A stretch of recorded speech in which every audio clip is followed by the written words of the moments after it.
cloudy out here in Pittsburgh. Sun's coming out later on, according to Camtran. I think Chris Lovingood's going to call in with a couple of things that he's working on today. But in the meantime, I just wanted to kind of go over what was going on. If you want to comment, you need to go on my Facebook page for WTAE. So if you're watching on Twitter or my personal Facebook page and you want to comment, I'm reading the comments that come in, but you need to do that through my Facebook page on WTAE. Would love to know where you're watching from, what's going on in your area, any story suggestions that you have. You can see scrolling on the bottom of your screen some of the headlines that we followed this morning. I hope you watched early this morning on Channel 4.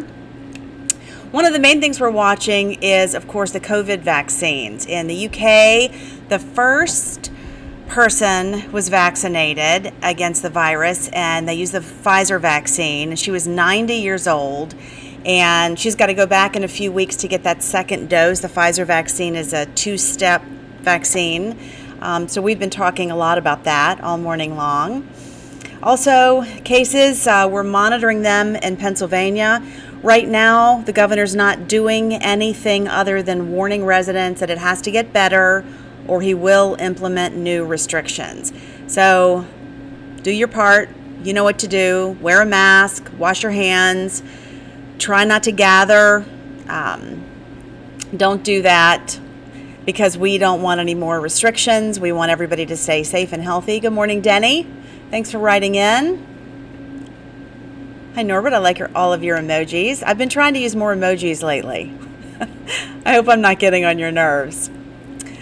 There's a report out today that President Trump called the Pennsylvania House Speaker, Bryan Cutler, a couple of times asking if there was anything that could be done to overturn the votes that put Pennsylvania in Vice President-elect Joe Biden's column.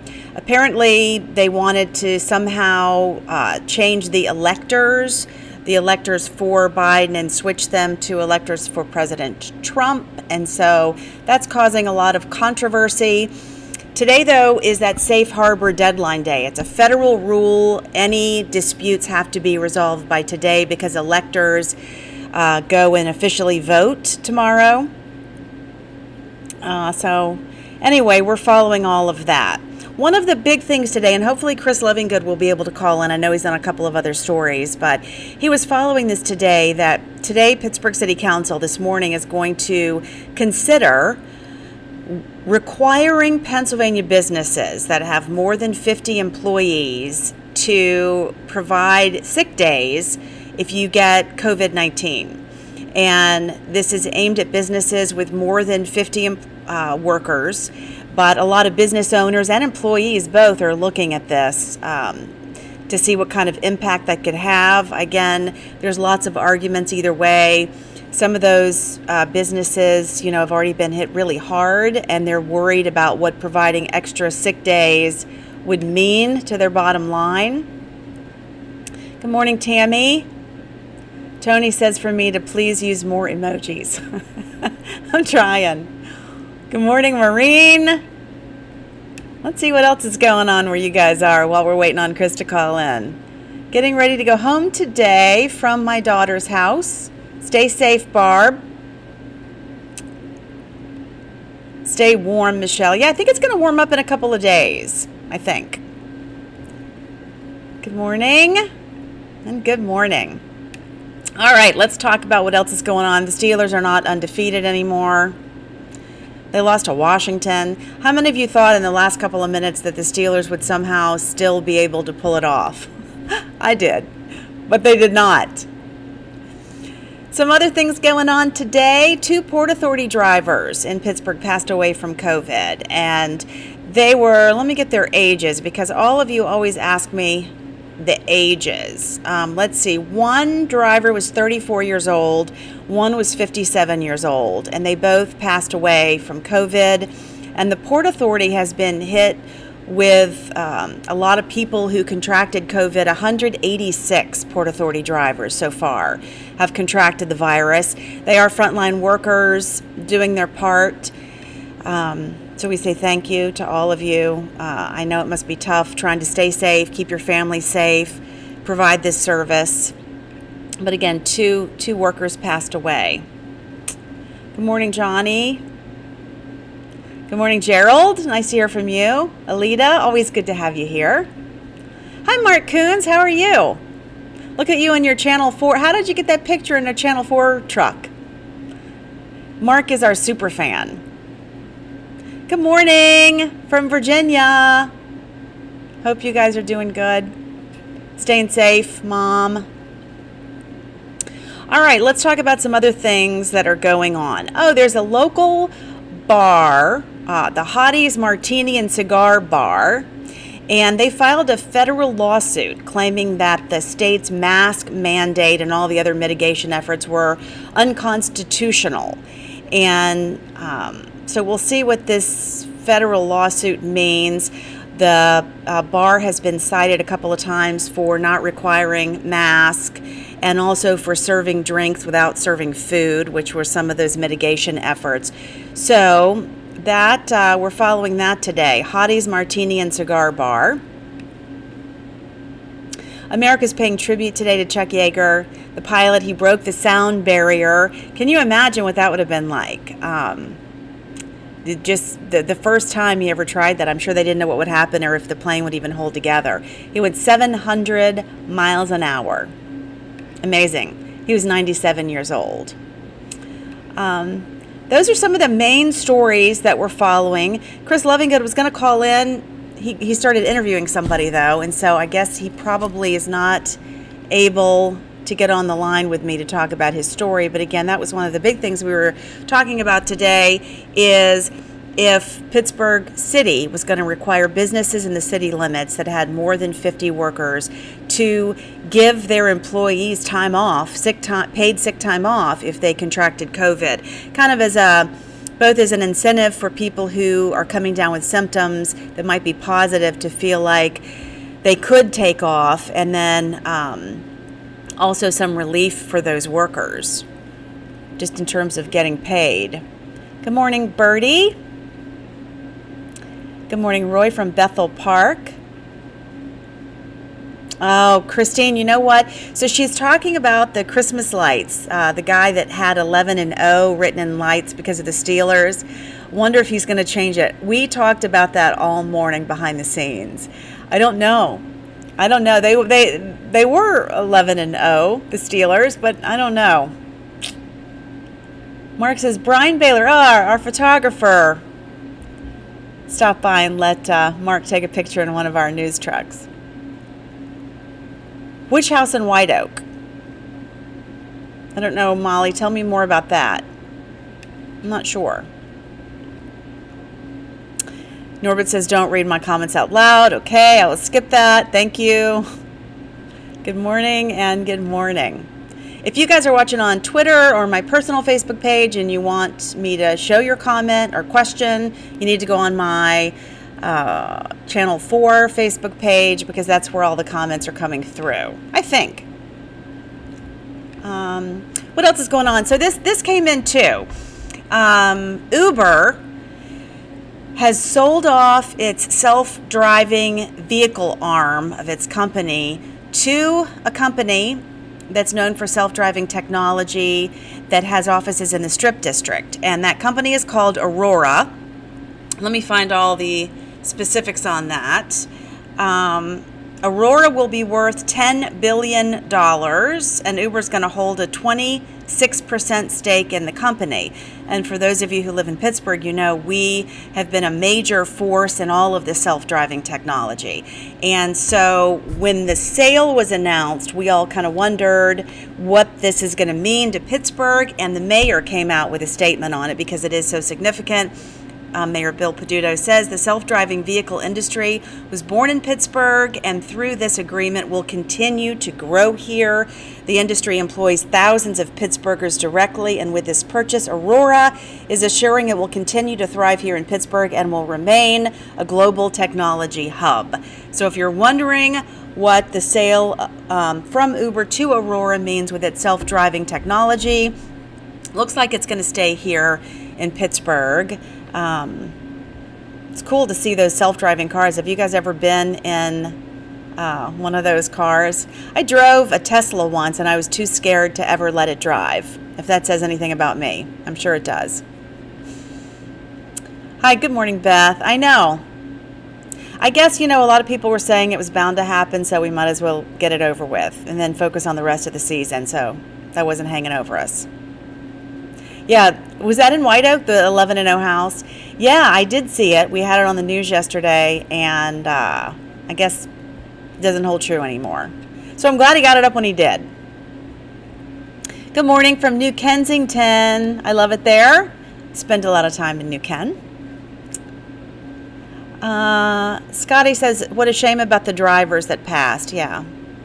The people in your area won't wear masks. The store clerks, the customers, such a shame. Yeah, I'm sorry to hear that, Scotty. Yeah, we have to do our part. The numbers are not getting any better, and they think the Thanksgiving surge still hasn't happened yet. That could happen toward the end of this week.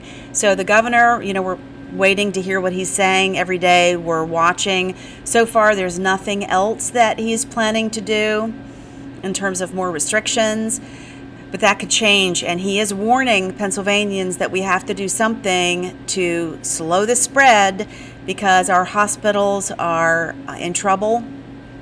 And he wants to protect people not only that need to be treated for COVID, obviously, but for anything. If you have a heart attack, if you have another emergency and you show up at the hospital, they don't want the beds to be full. And Cam and I were just talking this morning about flu shots. She scheduled her flu shot. I'm scheduling mine. Cam helped me print out something where I can go get a flu shot. Need to do that because they don't want the flu patients to come in and flood the hospitals because there's just not a lot of space.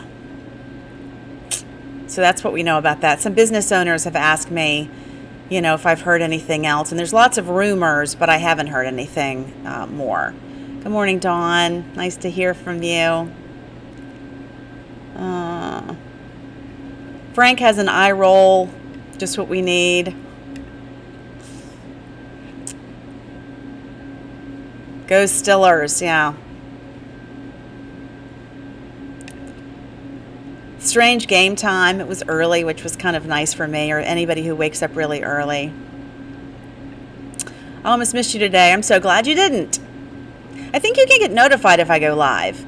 A lot of people have commented after I'm done with my live feed here, and they didn't get notified in time. I have no idea exactly how to do that.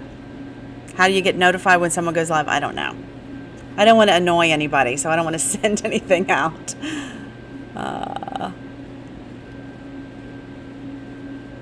Frank sounds like he's not buying the mitigation efforts. I do buy it. I don't know. I've talked to a lot of experts, and looking at what the other countries are doing and the success that they've had, I just want to do my part. I don't think that I have COVID, but I know a lot of people are saying people who wear masks get sick anyway. But the thinking is that if you have COVID and you're asymptomatic, or even before you come down with symptoms, if you wear a mask, you stop the virus from getting everywhere.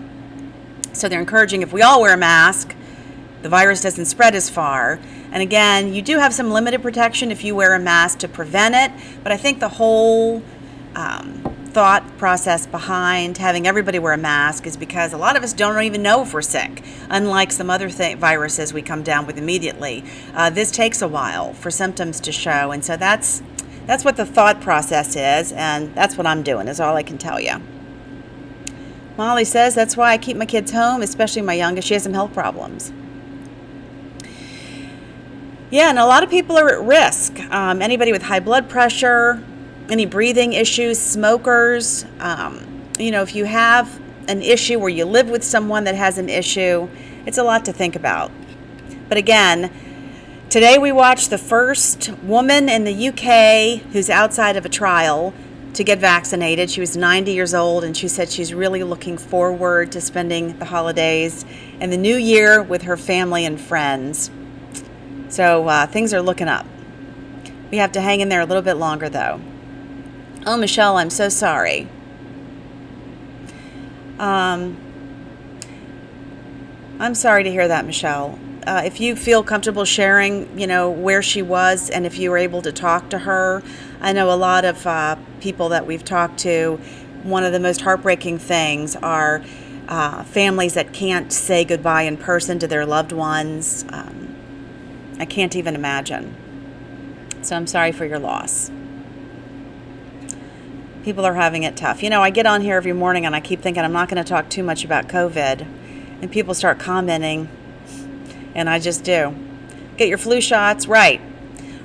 Dawn, that's the whole thing is we all need to do whatever we can. Our health systems are on the brink, and that's what we're trying to prevent, is from all the cases to hit at once, and then people with emergencies don't have a place to go, and the staffing of the hospitals is another concern. Hi, Andrea from Baldwin.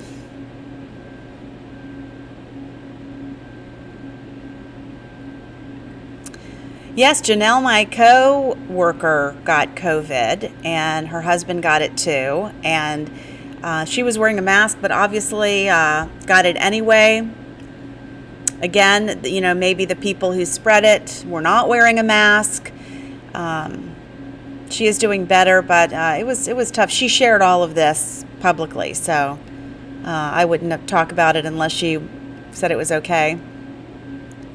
Taco Tuesday.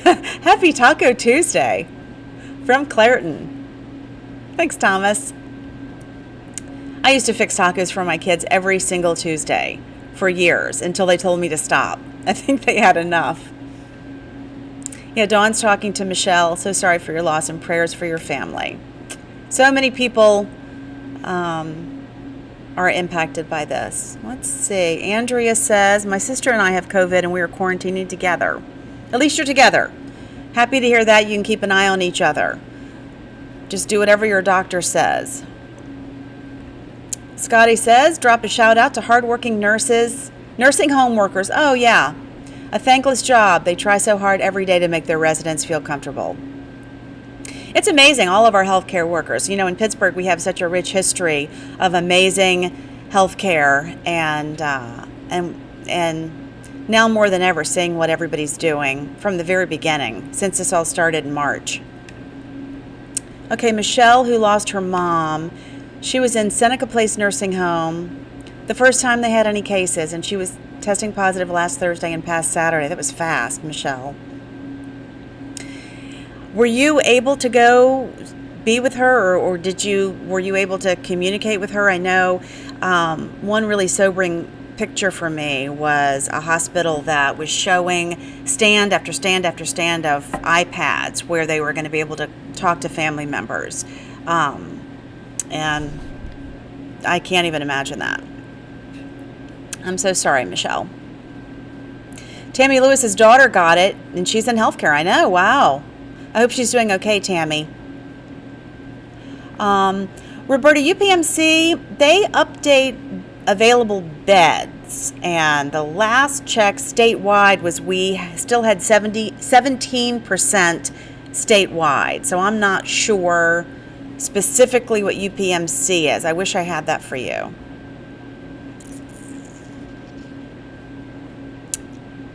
Michelle, we're thinking about you. Taco biscuit cups. What is that, Sharon? Okay, see this? Dion says I got 7 minutes till my cut-in, so I go live in between Good Morning America commercials, and I've got to go. I've got to go into the studio.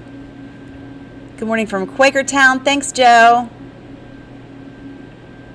Yep, Rick, we're watching out for each other. Doing our part. It's all we can do. It's really hard to get a test. Yeah, it is. I know. Yikes. I hope you test negative, first of all. But it is hard to get tests, and some of them take a long time to get the results back. So hopefully we get that straightened out. All right, I have to go.